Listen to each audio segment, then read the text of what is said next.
안녕하십니까. 사주 해커스 TV의 정인입니다. 오늘부터 이제 사주 명리, 그 사주에 대한 강의를 좀 시작하려고 그러는데요. 제목은 쉽게 배우는 사주 명리라는 이름으로 강의를 좀 진행하려고 합니다.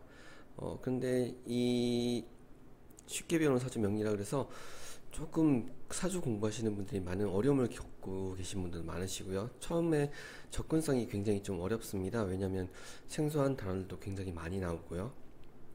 그 다음에 뭐 한자, 뭐 아마 처음 배우시는 거기 때문에 이런 거에 대해서 조금 힘들어 하시는 분들이 많이 있으시더라고요. 그래서 최대한 간단하게 일단은 뭐 사주를 빨리 접할 수 있는 그런 단계까지 올라갈 수 있게 제가 강의를 진행하려고 합니다. 어, 가능한 한 어려운 단어, 어려운 용어는 쓰지 않을 거고요. 최대한 쉽게, 간단하게, 사주를 조금 간단하게 이해할 수 있게 제가 도와드리겠습니다. 음, 이 강의의 진행은 일단은 기본적으로 사주란 무엇인가, 그 다음에 사주의 구성, 음양, 오행, 청간, 지지, 그 다음에 사주 명식, 그 다음에 육친, 합과 충, 그 다음에 형충, 파해. 그 이후로도 이제 많은 그 내용이 있을 건데요. 제가 강의를 진행하다가 분명히 이 중에서 순번이 조금 바뀔 수 있습니다. 이게 뭐 강의 상황에 따라서 바뀔 수 있는 거고, 뭐 혹시라도 또 다른 쪽 궁금하신 분들이 뭐 문의를 해 오신다 그러면 거기에 대해서 먼저 뭐 설명을 해 드릴 수 있는 거고요. 그래서 그 점은 조금 양해해 주시면 감사하겠습니다. 자, 이 사주를 왜 알아야 할까? 저는 요즘에 이제 사주를 공부하시거나 아니면 사주를 보시는 분들한테는 꼭 드리는 말씀이 뭐냐면 사주를 꼭 알고 있어야 된다가 제가 이렇게 말씀드리고 있습니다.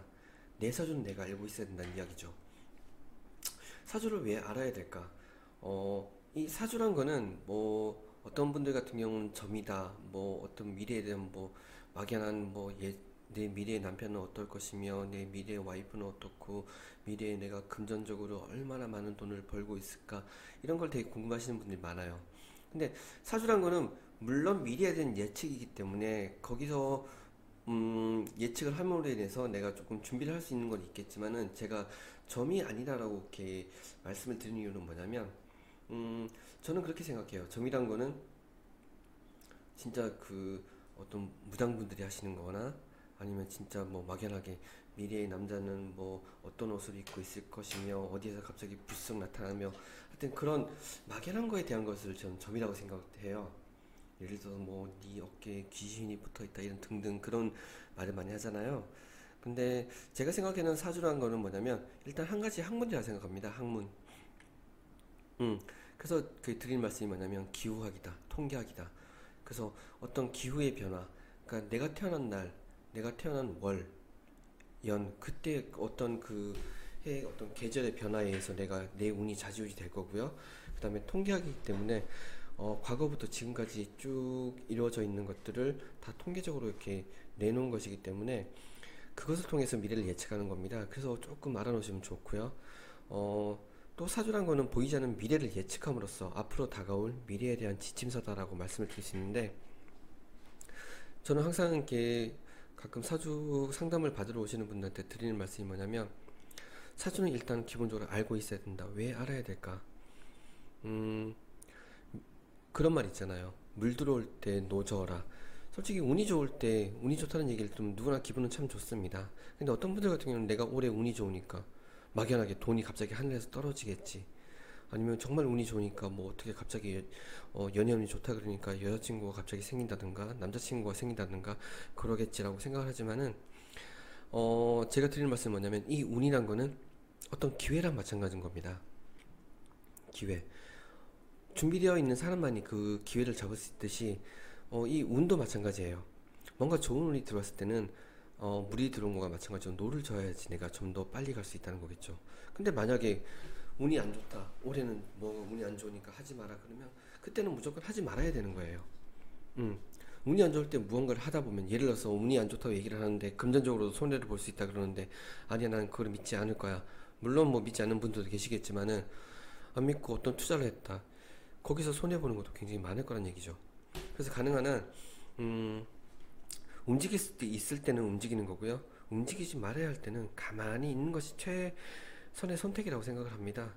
그리고 사주는 나의 정신세계의 멘토라고 얘기를 하는데, 이 말은 뭐냐면 이 사주를 보다 보면 그 사주 안에는 사람의 성격, 성향, 아니면 살아온 뭐 환경이라든가 이렇게 이런 것들이 다 내재되어 있습니다. 그러니까 내 사주에 어떤 문제가 있다 그러면 그 문제를 알아서 내가 고쳐나가면 되는 거고요. 내 사주에 장점이 있다 그러면 그 장점을 더욱더 돋보이게 하는 게 굉장히 중요해요. 그래서 제가 멘토라고 이야기하는 건 뭐냐면, 이 사주란 거는 나의 스승이다. 내 사주를 내가 알고 있어야지만은 어떤 미래에 대한 것을 예측하고 대비를 할 수 있다는 거죠. 마지막에 나오는 말도, 나에게 필요한 것, 불필요한 것을 알아야만 조금 더 나은 생활을 할 수 있다는 말이, 전 아까 말씀드렸던 그 말하고 다 똑같은 말입니다. 그래서 제가 이제 사주 공부하면서 제일 좋아하는 말이 뭐냐면, 연월일시 기유정 부생 공자망이라는 말이 있습니다. 연월일시라는 거는 이 연월일시 네 가지를 가지고 사주라고 이야기를 해요.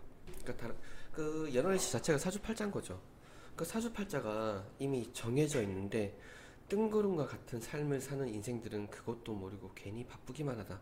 그러니까 어, 지피지기면 백전백승이듯이 내가 내 사주를 모르고 움직이다 보면 굉장히 뭐 쉬운 길로 돌아갈 수 있는 거고, 어려운 길이 나올 때는 조금 쉬운 길로 돌아가야 되는, 쉬운 길로 좀 이렇게 어떻게 찾아가야 되는데, 그걸 모르고 계속 힘든 일 쪽으로만 계속 가다 보면 괜히 이렇게 힘들어진다는 거예요.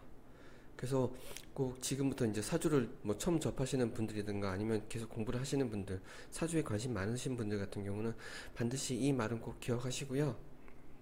그러면 정말 기억하시고, 정말 내가 운이 안 좋을 때는 참아야 된다, 운이 좋을 때는 움직여야 된다, 그런 거를 잘 이해하시고 뭐 행동을 하시고 실천하신다 그러면 아마 지금보다 조금 더 나은 삶을 살 수 있다라고 생각이 듭니다. 그리고 한 가지 제가 드리고 싶은 말은 뭐냐면, 이 운이란 거는 물론 뭐 로또를 맞는 대운 같은 것도 있겠죠. 근데 이 운이란 거는 사람을 이야기를 합니다. 사람. 아마 사주 많이 보신 분들 같은 경우는 그런 이야기 많이 들었을 거예요. 뭐 귀인이 찾아온다든가, 나를 도와주는 사람이 온다든가, 그런 말이 있어요. 운도 마찬가지로 사람입니다.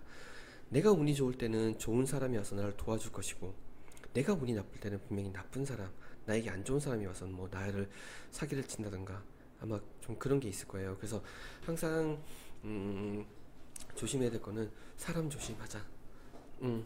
그리고 사주를 배워서 또 좋은 게 뭐냐면, 내가 사업적 파트너, 사업 파트너를 뭐 이렇게 구한다 그러면 그 사람에 대한 사주를 봄으로써 이 사람의 성향이나 아니면 약간 뭐 사기성 기질이 있다던가, 아니면 정말 뭐 성격이 진짜 불같은 성격이 있고 나랑 잘 맞지 않는다, 그런 걸 알면 조금 더 좋은 이렇게 사업 파트너를 만들 수 있으니까 아마 사업적으로도 굉장히 좋을 거라고 생각이 듭니다. 자, 사주팔자는 무엇인가? 이 사주란 거는 간단해요. 그 보통 사주를 보시는 분들이 제가 이렇게 설명을 드리면, 이게 사주구나, 이게 팔자구나 하시는 건데, 사주란 건 무엇이냐면 내가 태어난 연, 월, 일, 시, 이 네 개 기둥 주자를 써가지고 네 가지 기둥이라 그래서 사주라고 이야기를 합니다. 그러니까 본인 생일이 사주인 거예요. 자, 그런데 이 사주에서 글자가 이렇게 파생되어서 나오는데, 아마 그 시골에 가시면 할아버지 할머니 집 가면 옛날 뭐 그 농촌 달력에 보면 여러분들 알듯이 올해가 무슨 기해냐면 기해다, 뭐 월이 뭐다 그러면 뭐 이렇게 뭐 예를 들어서 뭐 병인 뭐 기해, 또 여러 가지 이렇게 있을 거예요. 예를 들어 밑에 저 적어놨지만은 경자, 월은 개묘월이다, 아니면 일은 뭐 병신일이다, 아니면 시간은 병인시다, 이런 식으로 글자가 하나, 둘, 셋, 넷, 여기 보시면 한 개, 두 개, 세 개, 네 개, 다섯, 여섯, 일곱, 여덟 가지 글자로 이렇게 돼 있습니다. 이 여덟 가지 글자가 여러분들 팔자인 거예요. 팔자.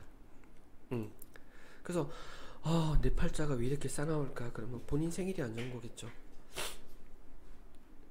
그래서 사주팔자가 무엇인지는 꼭 기억하고 계시고요. 자, 이제 가장 어렵게 설명을 하지 않을 거예요. 쉽게 넘어갈 거기 때문에 가능한 쉬운 단어, 쉬운 용어로만 가겠습니다. 자, 사주에서 중요한 게 뭐냐면 기본적으로 알고 있어야 되는 게 양, 오행이란 말이 있습니다. 음양은 여러분들이 많이 알듯이 음은 어두운 거, 양은 밝은 거. 다시 설명을 드리자면 태양을 축으로 지구의 자전에 의해 나타나는 낮과 밤으로 태양이 나타난 낮을 양이라 그러고 태양이 반대편에 있을 때는 음이라고 하는 것을 원칙으로 한다. 그래서 낮과 밤이 그 양과 음이고요. 남자와 여자, 높고 낮음, 동과 서, 남과 북 등 음양에 관한 건 굉장히 많이 있습니다. 근데 제가 드리고 싶은 말씀은 뭐냐면 음과 양이란 거는 확연하게 나누어져 있진 않아요. 대한민국 우리나라 태극기를 본다 그러면 가운데 빨간색과 파란색으로 되어 있습니다. 이걸 태극이라 그러는데 뭔가 이렇게 믹스되는 그런 느낌이 있잖아요. 섞인다. 그러니까 음양이라는 건 확연하게 나눠져서 낮이 있으면 갑자기 밤이 되는 것이고 뭐 밤이 됐다가 갑자기 낮이 되고 그런 게 아니고요.